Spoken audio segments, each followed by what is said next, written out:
Hi guys, Paul UK Reefer, thanks for joining me. 2.5 months in, we have livestock. You can see livestock, that isn't a figment of your imagination. There is marine life in the tank finally. Couple of weeks into livestock, so it's been about 3 weeks since my last update, 2.5 weeks maybe. Quite a bit to get through, a few different bits have happened, so I'll go through them bit by bit, starting with the end of the cycle of livestock. Nitrite stayed around in the system for quite a bit, but eventually it finally dropped off within a couple of days. And when it did, it left about 40 ppm nitrate, which I did 2 large water changes, about 30% each, over the course of 2 days, which got the nitrate all the way down to about 4 or 5, I think. Phosphate has stayed absolutely low, like 0.01, 0.06, between that all basically throughout, because I haven't really got anything leaching any phosphate in there. So once we got to that point, I put, the initial stock was 2 clowns, 2 shrimp, a couple of snails because I haven't really got a lot of decaying matter in there, and a pistol and shrimp and goby pair. So after I've done the update, I'm going to pop a bit of food in, hopefully they'll come out because the pistol shrimp are cracking. So yeah, and then 2 weeks later I then added a Melanaris wrasse, which is in the middle of the tank now, and a silver belly wrasse and a royal grammar. So I've got a nice little colourful tank, most of which, well, half of which the fish will do some jobs for cleaning the bottom up. They've all acclimatised really well. Got all the fish stock from Abyss in Manchester. Really like the fish there. Never had a problem with the fish from them. And I don't do QT tanks, as you can tell, so a lot of people will be going, no, set up a QT tank. Never have done, and until I get loads of issues, I'll probably do another video in a few years' time going, why did I not do a QT tank? But anyway, they're looking really healthy. The clowns are slightly darker, I forget the name of them, there's about 1 million different names for clowns these days, but these are slightly darker, tangerine coloured with nice black backs. One slightly larger, who will probably become the wife of the pair. So yeah, stocking's gone really well. We'll do a close-up in with some food in a minute so you can see some of them moving around. Other updates, as you may also be able to see, the keen-eyed ones of you, there is a lid on the tank. It's one of the DIY Red Sea ones. They're a bit finicky to build, especially because the tank mounts from the Radions have been a bit difficult, so I've had to get around them. I'll show you them in a minute. The netting is not perfect, so the OCD in me is not loving that, so I'll probably have to redo that a little bit, but to be fair, because I got the rashes, I had to move pretty quick with a lid. There is also a guy who does custom acrylic lids for these, which look really good, but I just thought, for the meantime, let's just get something on to stop the rashes diving out and sunbathing on the floor, and then we'll get to that later. I also, just to check where I was, basically all of my levels were fine. I was dosing a little bit of alkalinity to keep it above and keep it as close to 9 as I probably could. But every time I tested magnesium with my Red Sea test kit, I got 1440 or something like that, which is really high, or 1500 at points as well. So I wasn't happy with it, and I kind of thought, look, I don't know what that is. So in the end, just before I added fish, I thought I'm going to do an ICP test to have like a baseline. So I've now received that back, and I've got an ICP test, and all of it's okay. And it also showed the magnesium at a very nice 1350, which is what it should be from the Red Sea Coral Pro Salt. So my magnesium test kit is not working. So that's a thumbs down to that one. I'll probably try another test kit, but I'm conscious that at the moment I'm doing like 10 to 20% water changes each week just to keep the nitrates down and really steady the tank out. So I don't really have any corals in, so I'm not going to worry about it too much. So current readings, after a couple of weeks of fish and mysis shrimp for feeding, and just running the skimmer only, we're about 10 nitrate and 0.10 or just short of that in phosphate. So 0.01, I mean, it's a little bit higher than I wanted, but I think it's just literally the tank trying to accommodate the first load of fish poo and mysis shrimp. So I'm just going to go through a period now of a few months of just feeding the fish. I may put some corals in because I just literally will not be able to wait that long, but I'm not expecting a huge amount of success in the SPS for a good few months yet of steadiness. So basically I'm going to just stick to running a skimmer, doing some water changes, changing filter stocks out, and see how the levels go. and then I can go from there. And then I've got all sorts of things to add in for reducing phosphates and nitrate if I need to, but let's start simple. Still haven't ruled out a refugium as well. Now, the skimmer has been a bit of a pain, I'm not going to lie. The Red Sea skimmer, it looks great, it's not too noisy, but it's been a bit of a pain to dial in. And I think a lot of it is to do with I just don't have a lot of waste in the tank yet. But last couple of days I've started to actually get a skimmate out of it. It's very, very light, but until that it was just fizzing away doing absolutely nothing. So can't really give it a fair critique at the minute. A lot of people I've read online seem to be liking them, some think they're noisy, but it's not the end of the world because this is in my kitchen. So yeah, that's fine. ICP test was all good. The only thing it had in it was silicate, which I was expecting because we haven't had any diatoms, and that leads me on to where is the algae in the diatoms? I know I'm running an ultra low nutrient system and I didn't expect a huge amount of algae, but I have got them lights now on the full. I mean, at the moment I've got it quite light with no blues on because it distorts the camera, but them lights are running now 8 hours a day on AB plus full blues at about 85-90% intensity. So I'm going to do another test to see where the par is. But I thought I'd blast the tank and just see how it goes. A lot of people over BRS TV just say blast it, and if you get algae, deal with it. So as long as the nitrates are kept low, we should be all right. And so far it is. The rocks are just starting to brown off a bit. I actually haven't introduced any coralline algae in here yet, so I'm sure I will when I start putting some corals in. But at the moment, I'm just letting it all do its thing, really. The livestock seem quite happy, so the readings are going good. Last part of the main update before I show you around, dosa. Had a bit of a nightmare with the Kamoa X4. It was going really well with a few mils a day alk going in, and then all of a sudden I think I had the power went off very briefly to the sockets and then back on again, and it did something to the dosa and it literally just stopped working. But I've only bought it, so I contacted the shop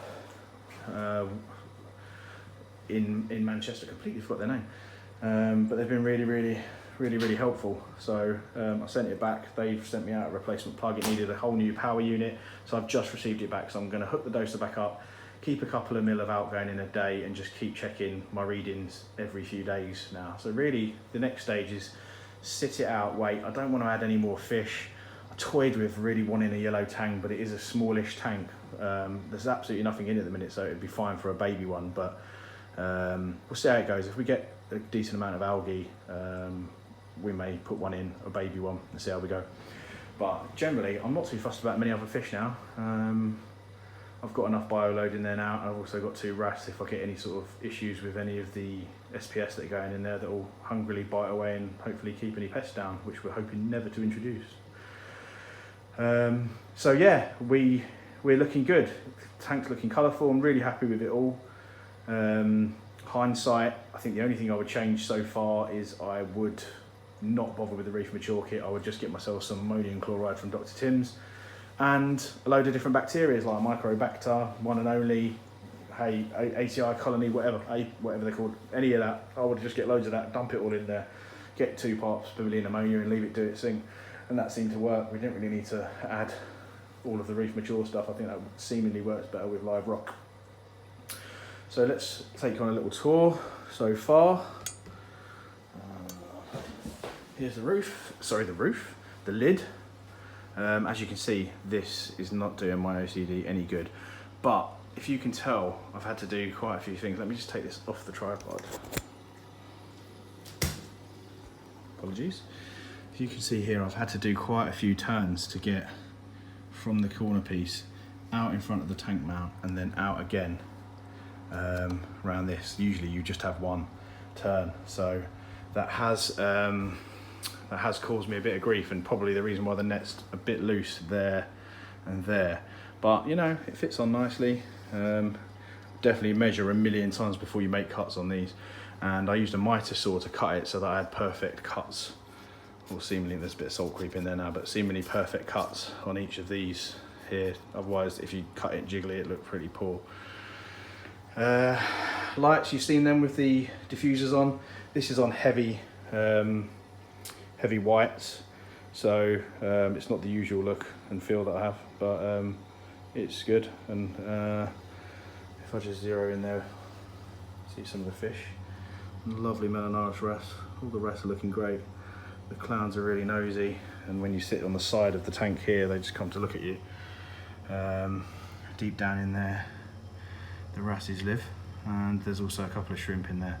Now down here in the goby hide, the goby and pistol shrimp actually live down here, and they've gone underneath it rather than through the actual hole, but they've managed to make a nice cave, and he's just poking his head now, trying to work out what the heck's going on.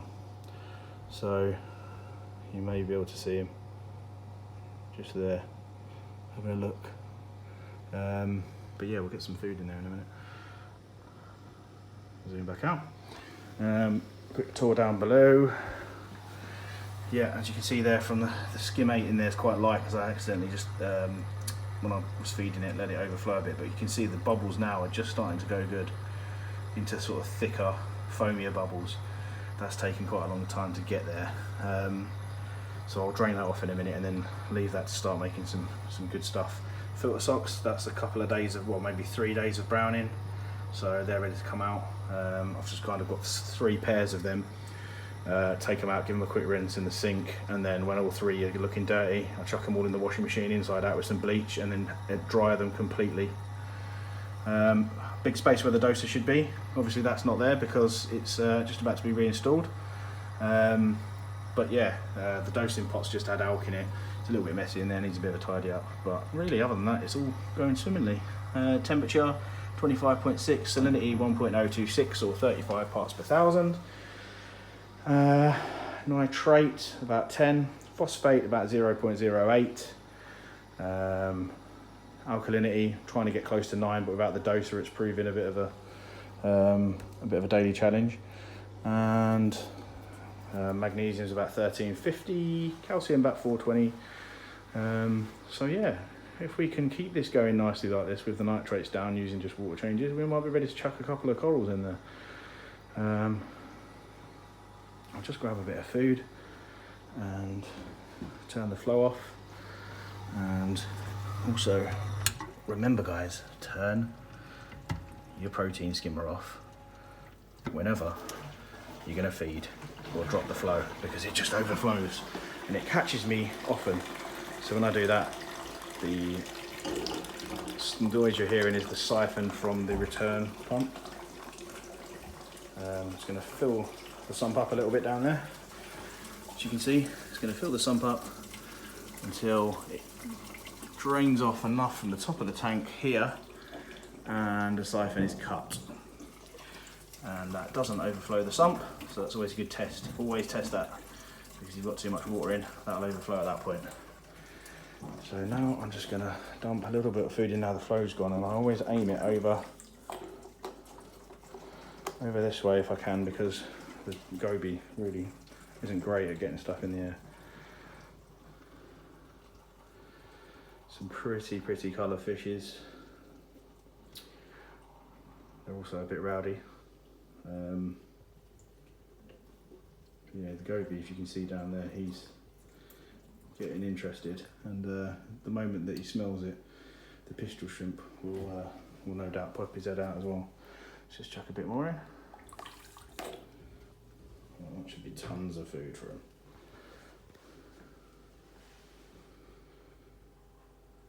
Yeah, the wrasses like having a squabble over it, but no one's really boss yet.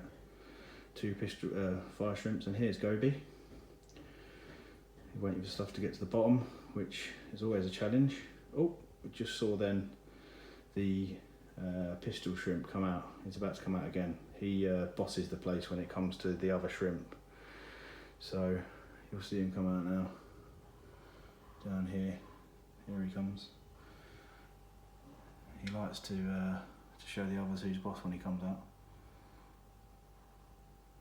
But both of them are really interesting. They'll both come out now. Here he comes. And any of the fire shrimp that get near him will get ushered away. They've managed again to clear that before much food's got down to the bottom. So they're all nice and hungry. All of them eating well. I should put one last one in and hope that our dear friend Goby gets some sort of grub. It's interesting because the fire shrimp will give him a bit of a nudge, like you've just seen then, but then when they see the pistol shrimp, they go for it. So it's quite an interesting little battle that happens for the food.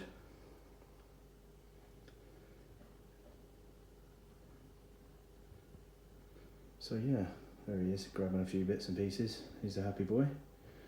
All fish feeding well. A couple of snails in there that make their way around the tank, but I didn't want to go too big because, as you can see, there's literally no algae and only a bit of browning on the rock. Yeah, okay, that's pretty much it for this update. It's been a bit of a longer one. Thanks for sticking with me if you're still there. I'm going to give it a few weeks now to settle. Probably no more livestock, and I say that, and no doubt next episode there'll be something in there. But if I can give it 2 or 3 weeks, we'll come back and tell you how all the levels have managed out by adding all the bio load and what we need to do to keep them all down. And when we're comfortable and steady, we'll start chucking some colour in there with some corals. Can't wait for that part, my favourite part. But yeah, I'm happy with the livestock. Okay guys, thank you for joining me. See you on the next one.